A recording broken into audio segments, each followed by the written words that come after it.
cuma lagi diem aja, tapi kamu merasa malu banget sama orang tua kamu sendiri.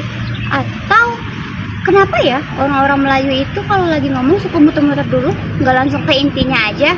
Ternyata itu semua ada nama ilmunya, bukan cuma kebetulan. Namanya psikologi Melayu. Jadi, ayo kita bahas sama-sama.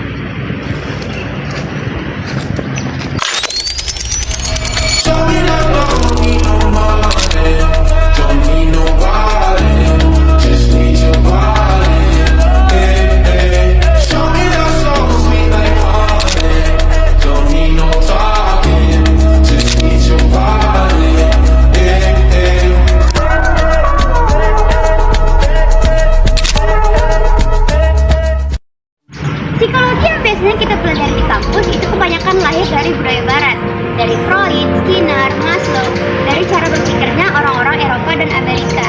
Tapi emangnya jiwa-jiwa orang Melayu itu cara kerjanya sama kayak orang-orang barat?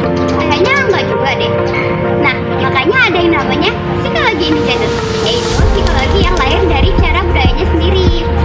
Nah, di sini ada tokoh yang namanya Abdul Halim Othman, yaitu ia menulis buku pada tahun 1993 yang nama bukunya Psikologi Melayu. Intinya, dalam buku ini dia memahami orang Melayu dari dalam budayanya sendiri. Psikologi Barat itu punya istilah self atau ego, tapi psikologi Melayu itu punya istilahnya sendiri, namanya hati budi.